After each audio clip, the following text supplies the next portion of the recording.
si vous regardez cette vidéo, il est probable que vous ayez eu affaire, ou que vous pensez avoir eu affaire, à des personnalités antisociales. Par conséquent, vous vous demandez peut-être si vous avez déjà été victime de manipulation, ou vous avez conscience que ça représente un immense danger, vous le savez déjà, vous vous demandez, bref, vous n'êtes pas arrivé jusqu'ici pour rien. Mais le problème, c'est que pour la majorité des gens, les gens qui n'ont pas affaire, ou qui ne vivent pas des situations aussi dramatiques, etc., dangereux, ça ne s'applique qu'en cas de violence physique. Les gens considèrent qu'une femme battue, par exemple, souvent doit prouver que voilà, elle a été battue, on doit montrer des bleus, on doit montrer des marques, etc. La violence mentale, la violence émotionnelle, la violence financière, les gens ça ils comprennent pas. Si vous l'avez pas vécu, vous pouvez pas comprendre. On peut comprendre un coup, ça on comprend, voilà, un coup de poing, une blessure, etc. On comprend, mais le reste c'est plus difficile à prouver. Je vous l'ai montré, et si vous l'avez pas vécu, c'est difficile de l'imaginer. Et c'est pour ça aussi que je fais ces vidéos, c'est pour vous montrer comment ça marche. La violence, c'est pas que la violence physique. Les personnes comme moi, comme Almada, etc., qui ont connu la violence physique, émotionnelle, mentale, etc., toutes les violences dans un package, on vous le dit, la violence physique, c'est pas ce qu'il y a de pire. Ça paraît pas comme ça, mais un os, ça se répare. Une mentalité qu'ils ont détruite de l'intérieur, ça se répare pas. Je veux dire, quand vous vivez constamment avec quelqu'un qui vous dit que vous ne valez rien, que vous êtes moche, qui vous fait douter de vous, qui vous fait douter de votre crédibilité, qui vous fait passer pour une menteuse, qui vous fait passer pour une folle alliée, vous finissez par le croire parce que c'est ça l'empathie, on le rappelle. Et vous perdez vous-même. Et là, c'est difficile de vous rattraper. Plus qu'un os, ça se répare, on met une attelle dessus, on met quoi sur un esprit qui a été démoli? Qu'est-ce qu'on met? Un pansement? Alors maintenant, pourquoi la majorité des gens semble-t-elle aller dans le sens des vampires? On en parlera une autre fois, mais la réponse tient en 2 mots. Et alors attention, parce que là, je vais pas me faire des alliés, je vais vous dire, c'est le capitalisme. Explication. La société, je sais pas si vous avez vu, elle récompense les personnalités psychopathes, sociopathes, narcissiques, égocentriques, qui ne pensent qu'à elles, ambitieuses, comme on dit. Les vampires, ils n'ont pas d'empathie, ils n'ont pas de limites, ils arrivent donc au pouvoir plus vite, puisqu'ils n'ont pas tous ces blocages, par exemple pas détruire quelqu'un pour avancer soi, eux ils l'ont pas, donc ils vont détruire quelqu'un, ils vont avancer, etc. Sur tous les plans, au travail, en amour, en amitié, etc.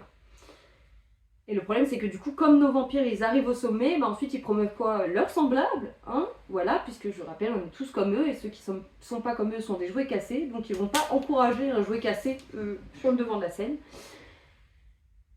Ce qui fait qu'on se retrouve avec toute une société où au sommet on n'a que des psychopathes, des narcissiques, des sociopathes, qui punissent les actes d'empathie, puisque c'est ce qu'ils font, c'est de ça qu'ils se nourrissent, voilà, etc. Ils se regroupent entre eux pour détruire tous ceux qui ont de l'empathie, les garder faibles et soumis, etc. pour que eux ne soient pas révélés au grand jour comme les problématiques de l'histoire. Bienvenue, leçon de capitalisme, oui, ici on est très à gauche. Le problème de ces psychopathes aussi, c'est qu'ils vous ont appris que la fin justifie les moyens. Que manipuler, c'est ok, pour peu que ce soit au nom de l'ambition. Ils vous l'ont appris à l'école, ils vous l'ont appris partout, ils vous l'ont appris en études, etc. Ils vous l'ont appris au travail. L'ambition, la fin justifie les moyens, l'ambition vous mènera haut, détruisez quelqu'un, c'est pas grave, vous vous mettrez bien. Ils vous ont manipulé, vous l'aurez compris maintenant. Mais vous n'avez rien dit. Parce que c'est ça, la manipulation. À plus petite échelle, dans le cadre d'une amitié ou d'une relation romantique, ce dont on parle aujourd'hui, le principe c'est le même qu'à l'échelle de la société. Comme on l'a vu à travers l'exemple de G, ils commencent par afficher leur façade d'être humain. Ils se présentent bien, ils font attention à vous, ils vous écoutent, voilà. Ils se demandent comment vous allez, ils recueillent vos confessions, ils ont l'air attentifs, ils ont l'air prêts à vous aider, ils ont l'air prêts à s'occuper de vous. Vous vous dites mais c'est merveilleux, voilà, et vous les écoutez, en retour c'est normal. Et c'est là que vous tombez dans le panneau. Petit à petit, le piège se referme. La phase de rencontre, ça s'appelle le love bombing. C'est cette période durant laquelle ils sont agréables, ils paraissent normaux, très sympathiques, etc. Comme quand G m'a donné des clopes alors qu'on ne se connaissait pas. Ou quand il a rencontré Almada, voilà, qu'il faisait attention à elle, qu'il l'emmenait partout, etc. Love bombing, comme on a dit. Il vous bombarde d'amour. C'est un amour faux, mais ça vous le savez pas parce que vous imaginez pas qu'on puisse faire semblant d'éprouver de l'amour. Donc vous avez confiance, vous lui donnez toutes les clés pour qu'il vous comprenne. Mais ça, c'est en vrai ce que vous lui donnez, c'est toutes les armes pour qu'il vous détruise. Vous êtes honnête, vous. Donc vous lui dites vos peurs, vous lui parlez de vos sentiments, de vos opinions, vous lui parlez de vos projets futurs, de vos histoires passées, de vos doutes. Et quand le vampire vous tient fermement, c'est le début de la fin. Le love bombing s'arrête un instant avec une phrase. Vous lui avez dit vous trouvez trop grosse ? Chérie, peut-être pas nécessaire ce yaourt. Vous ne pensez pas avoir réussi un entretien ? En même temps, normal que t'aies réussi. J'ai pas l'impression que tu sois donné à fond. Vous passez un bon moment ? Bébé, ce verre-là, tu crois pas que c'est celui de trop ? On ferait mieux de rentrer quand même. La première phrase, quelle qu'elle soit, ça devrait être la dernière. C'est toujours une phrase minime, c'est une réflexion, c'est un mouvement, c'est une expression, c'est ça un red flag. Mais vous êtes empathique. Vous vous mettez à sa place. Oh, mais il est fatigué. Il a travaillé dur au travail. C'est pour ça qu'il est un peu dur aujourd'hui.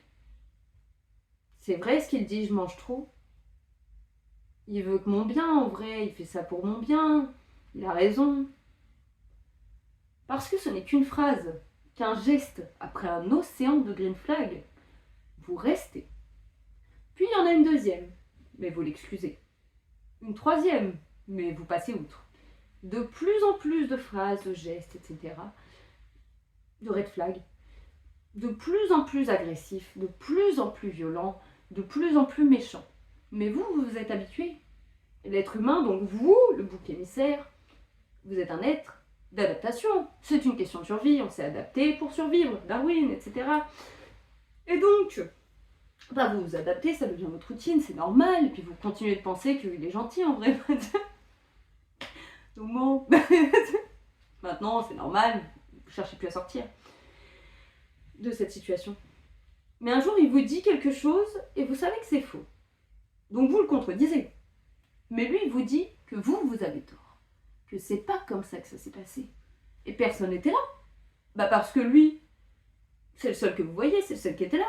Vous voyez plus personne depuis que tous vos amis se sont fâchés avec vous. Alors vous le croyez ? Il est sûr de ce qu'il dit, vous n'avez personne pour le contredire. Il est la voix de la raison. Pourquoi vous seriez plus à croire que lui ? Et puis bon, votre avis à vous, est-ce qu'il vaut quelque chose en soi ? C'est vrai, comme on l'a dit, plus personne ne vous parle. Il a raison en vrai quand il vous dit que vous valez pas grand-chose. Même vos amis vous en tournez le dos. Non, vous feriez mieux de l'écouter. Il a raison. Il a toujours raison. La première fois qu'il vous frappe, ça fait un bleu sur votre bras. Ça fait mal, mais moins que de l'avoir déçu quand même. Il vous fait bien savoir qu'aujourd'hui encore, vous êtes une ratée. Vous êtes trop grosse, vous êtes trop moche, vous êtes bonne à rien. Normal qu'il vous cogne. Et puis, si c'est le prix à payer pour le garder près de vous, écoutez, tant pis, il vous foutra un bleu et puis c'est tout. C'est le seul qui vous reste. C'est la seule personne qui vous reste. En plus, parfois, il vous dit encore qu'il vous aime. C'est rare qu'il vous dise ça. Mais personne d'autre ne vous aime. Il vous le dit. Et vous le savez au fond, vous n'avez plus personne. Un peu d'amour, c'est mieux que pas du tout. Et puis si vous faites mieux, vous le mériterez son amour. Parce que c'est lui le meilleur. C'est lui qui a raison.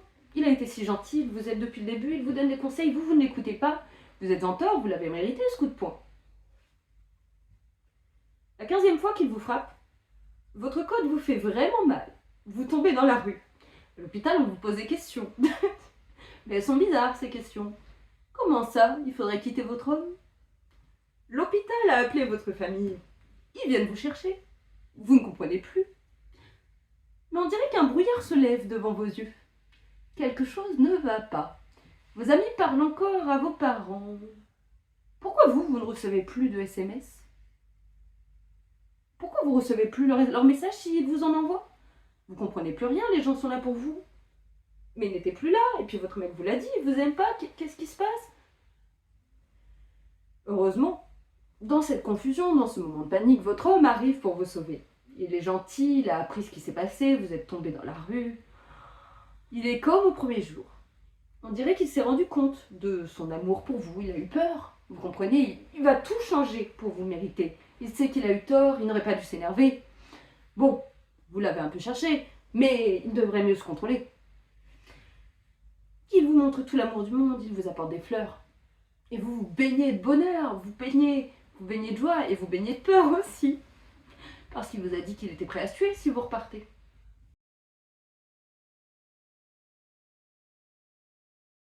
Vous êtes là, vous ne voulez pas qu'il souffre, vous ne voulez pas qu'il se suicide, parce que vous avez trahi sa confiance, parce que vous ne lui avez pas montré assez d'amour.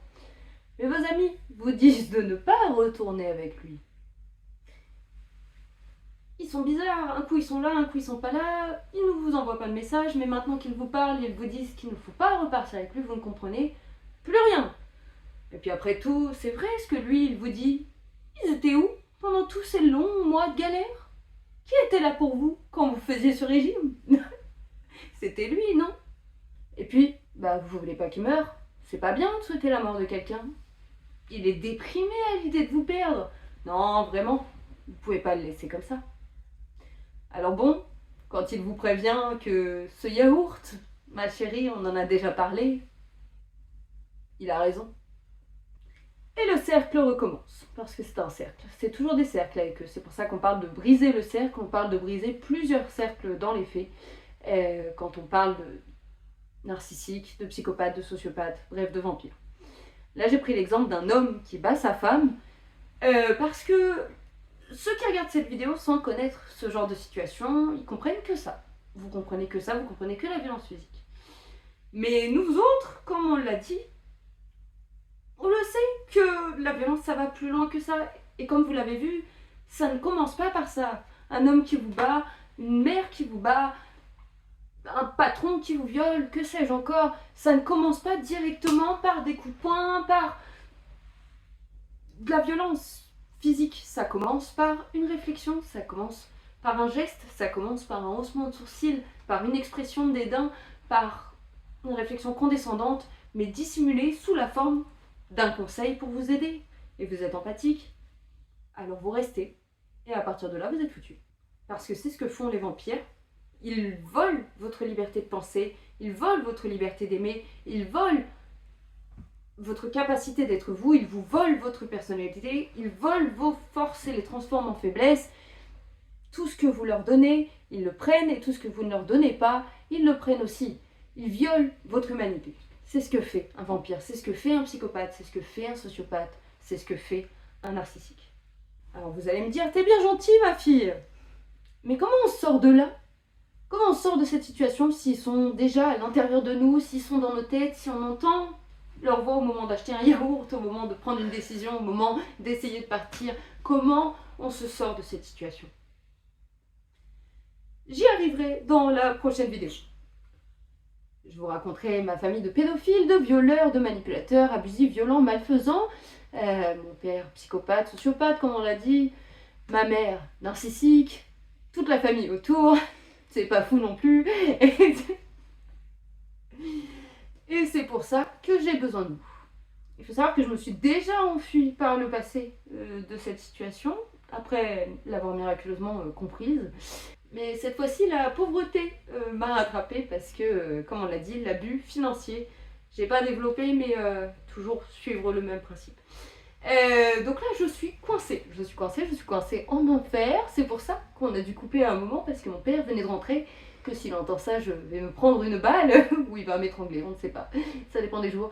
Donc là, c'est un peu la panique. Je suis obligée de demander de l'aide, ce que je n'aime pas du tout. Donc je vous demande de partager ces vidéos si vous le pouvez. Déjà, je vous en remercie du fond du cœur, rien que de la voir, de la regarder, etc. Si vous pouvez en plus faire un geste, j'ai mis des cagnottes en description parce que j'aimerais réunir de l'argent pour me payer un avocat. Je décrirai plus en détail ce qui s'est passé, etc. dans la prochaine vidéo. Je vous donnerai tous les détails d'ailleurs, mais sachez-le, c'est urgent et moi j'ai pas d'autre solution. C'est soit là, soit la rue, c'est-à-dire soit la mort, soit la mort. Et au bout d'un moment, j'en ai marre, j'ai le droit de vivre, je l'ai mérité. Et Et donc j'ai besoin d'aide.